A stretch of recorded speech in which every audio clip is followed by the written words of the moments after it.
This is a classic old school West Coast IPA that we actually brewed with Pro Brewers. So we linked up with Zak and Chris over at Santa Fe Brewing in New Mexico in the last video to construct this West Coast IPA recipe. And in this video, we show you guys how we brewed this, us in Australia, them over in the States, simultaneously to make an international brew day collab.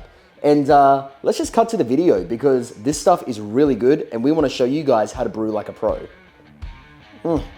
So good.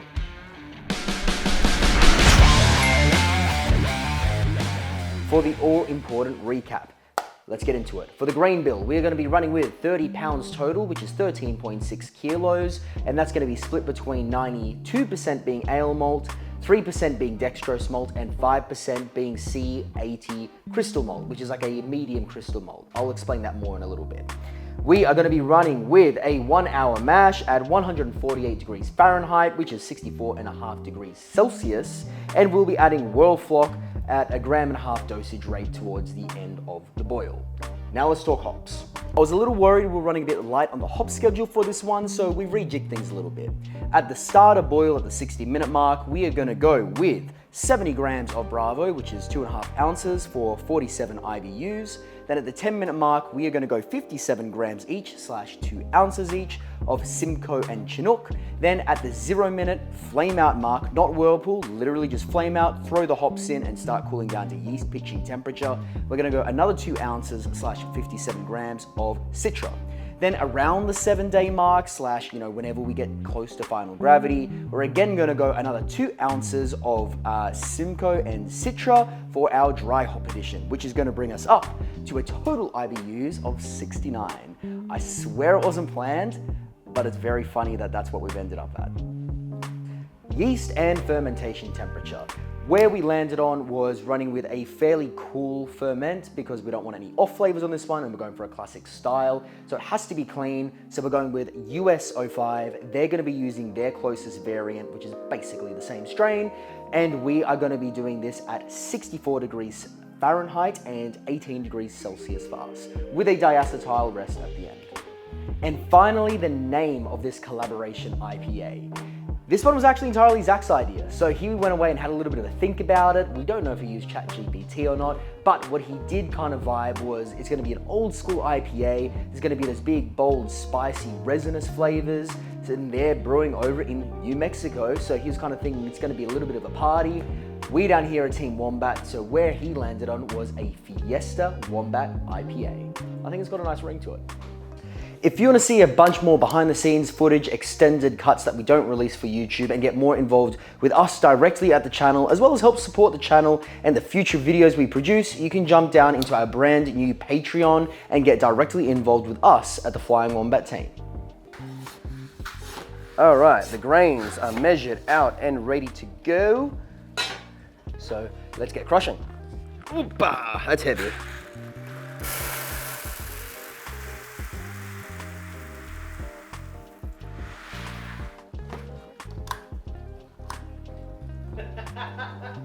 There we go.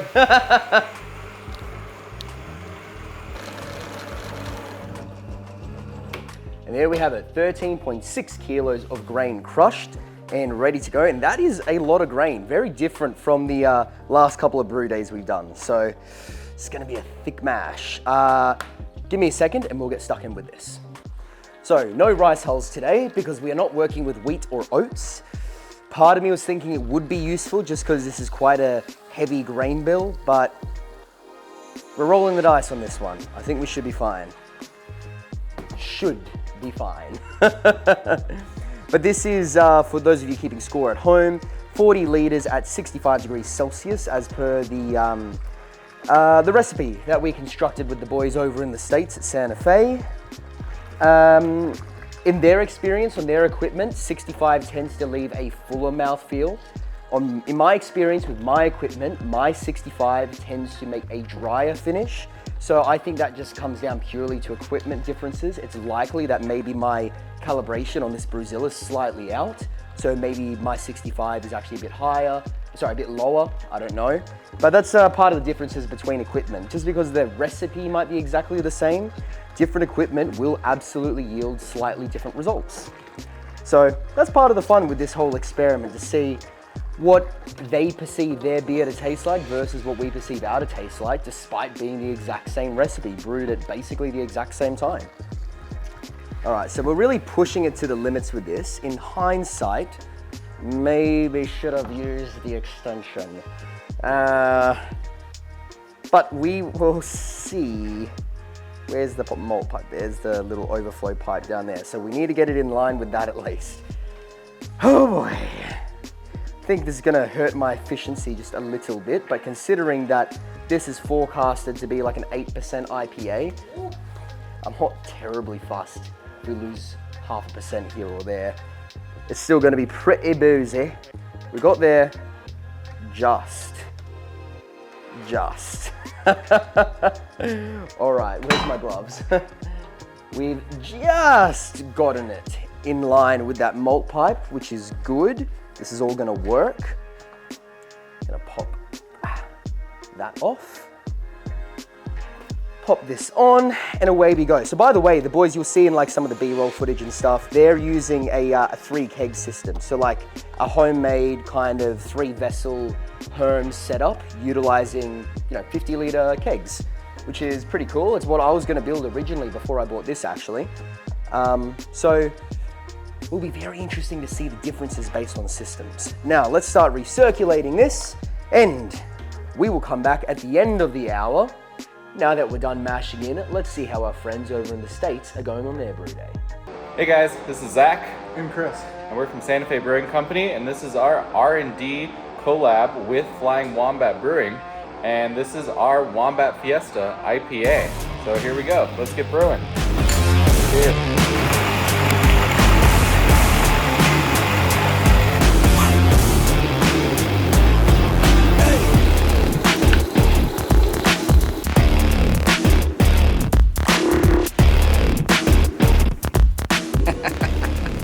Dropping the camera. Me and Chris are currently halfway through the brew right now. He's running a pH check, and we are looking really good.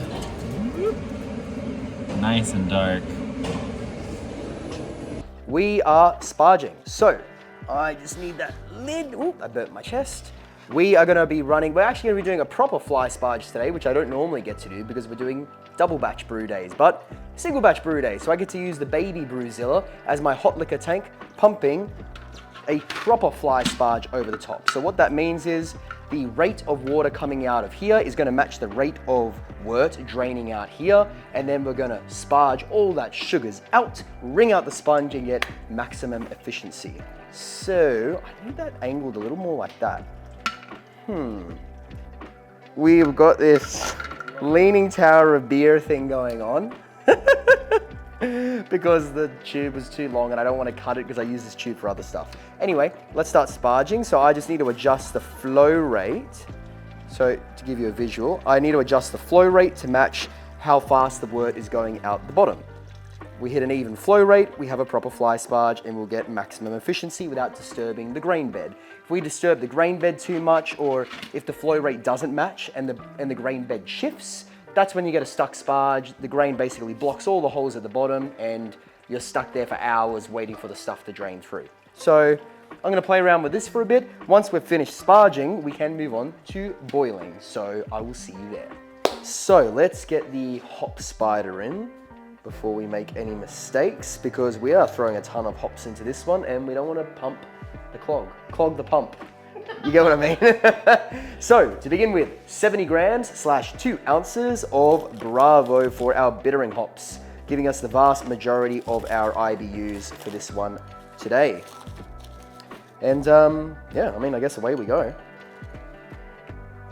So sparge worked out being fairly efficient. We've actually got quite a lot of wort here, so I'm keen to see how much we boil off at the end of the hour. 10 minutes to go, so time for 57 grams each, or is that 2 ounces? Yeah, it's 2 ounces each of Simcoe and Chinook. So we're going for that slightly spicy, resinous, bit of citrus character coming through. All that goes in. In 10 minutes, we'll go Flameout, and then we're gonna add our Flameout Hops, which is just 57 grams, 2 ounces of Citra. So leaning way more into the tropical and the citrus, obviously, to round it out and balance that Chinook spiciness and earthiness. And that's just gonna be a regular flame out. So we're not gonna whirlpool, we're not gonna keep recirculating down at 80 degrees or anything. We're literally just gonna go throw these in and then start cooling this down to yeast pitching temperature.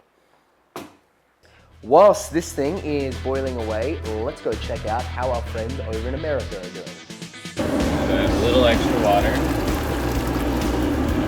sparge, make sure we hit our target volume. We were high on gravity, so a little extra water is not going to hurt it. We are getting there. We are close, and it is dark. A lot darker than I thought it was going to be. Oh, wow. We're gonna happy surprise. We're going to find out today.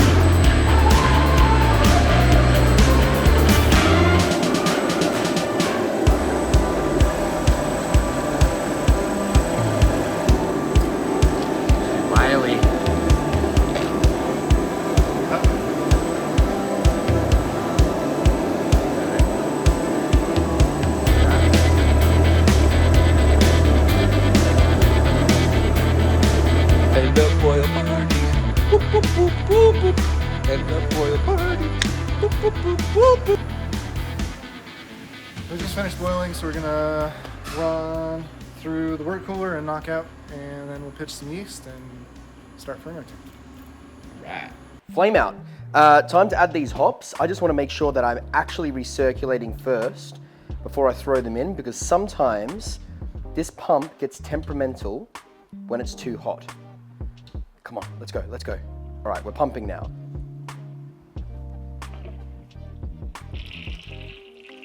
There we go, we're good. All right, hops can go in. Sounds like Odin when he wakes up in the morning. First people today. Away they go. And you know what, I know you're not really meant to do this, but we've got a little bit of a hop cake that's formed up the top there, so it's home brewing, it's fine. Sounds like me on a bad day. All right, and oh, got a couple of stray hops. There we go. Okay, I'm gonna turn the water onto this and start cooling this thing down to yeast pitching temperature. I'll be back after that. Now, Brewfather predicts we're gonna hit 1.075 on this post-boil gravity. Let's find out. We have 1.073, 2 points under target. That's fine.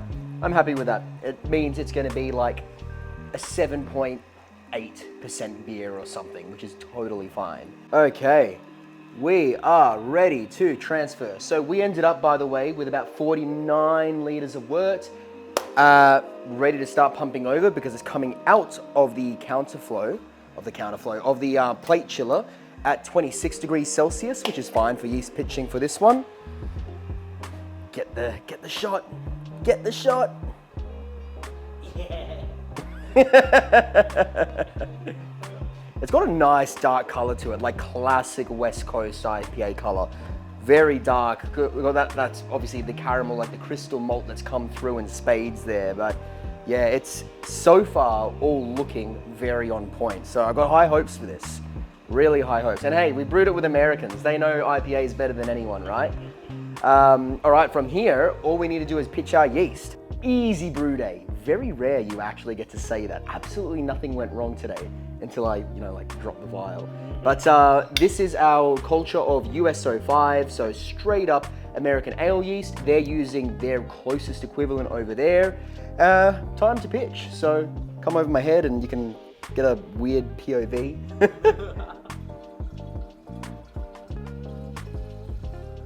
So this is a 2-liter yeast starter for any of you keeping score at home, which I think is like, I don't know, 0.7 gallons or something, somewhere in that ballpark. All right, let's seal this bad boy up and let it, oh no, I lost the gasket, come back. Let it ferment. I am not going to pressure ferment on this one. We want a little bit of esteriness to come through, if any. It's pretty clean style, so probably none will come out. But no point suppressing any that might exist. So I'm just gonna let it ferment as normal. And towards the end of fermentation, we'll throw in our final dry hop addition, which will be, I believe, 2 ounces each of Simcoe and Citra. I'll correct myself if I'm wrong when I do that dry hop, and then we'll cold crash and taste this thing with Zach and Chris. Let's see how the other guys went with the end of their brew day and what kind of gravity they hit. Science and stuff. What's he looking at?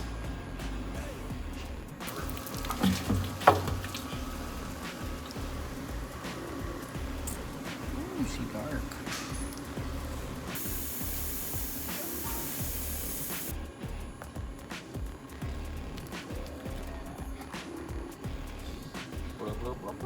Okay, in the cooler. We wave goodbye. And that's it for us. Thanks for the collab. It was a lot of fun. We'll see you in a couple weeks. It is now day 9, and we are ready for our final dry hop edition. Well, final hop edition, our only dry hop edition. We've got a gravity of about 1.014, so I bumped the temperature up in the fermenter by 2 degrees to take us up to 20 degrees Celsius to clean up any diacetyl remaining and the last few residual sugars. So good a time as any to add this so that we also don't get hop creep. Not really something I'm too fussed about at this scale of brewing, but if you're a commercial brewery, that's kind of something you want to avoid. Anyway, let's throw these in through the dry hopper as per usual. Alrighty. Oh, by the way, this is 57 grams each / 2 ounces each of Simcoe and Citra, and it smells like really, really good. Where's the clamp? Let's whack that on. All right, let's go one more for luck. Okay, and hops, oops, better take that off. Hops away. Alrighty. I am gonna let that sit for 2 days. After 1 day of the diacetyl rest, I'm probably gonna start cold crashing, and then by day 2, I'll remove all the hops, continue cold crashing for maybe like 1 more day, then keg it. You'll see us in a second when we jump on with the boys in America and see what this thing tastes like. So, see you now. We did it. Pretty proud. Here we go. Cheers.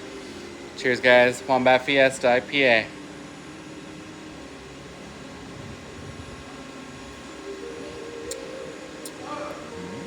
It's pretty solid. Yummy.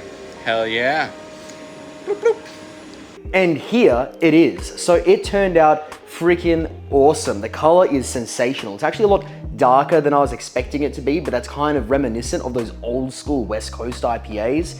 The smell and the aromatics are like just, man, they remind me of the real old school kind of stuff. Like it's got that punch of bitterness on the nose, but then a heap of malty character, and then just jumping out droves of hops coming through, like heaps of that citrus and kind of dank pine resininess thing coming out on the nose.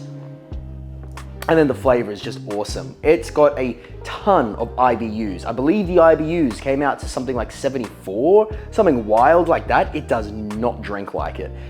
It's got heaps of citrus and fresh kind of tropical flavors, as well as that punch of that little bit of spiciness kind of coming through. Not quite as much as I was expecting from the Chinook, but I can't give you full flavor and tasting notes because I need you guys to watch the next video. So if you want to see us have a chat with Zach and Chris over at Santa Fe while we drink this awesome beer we brewed together, as well as see how their one turned out, join us next week and we'll be releasing the brew talk for this West Coast Fiesta Wombat IPA.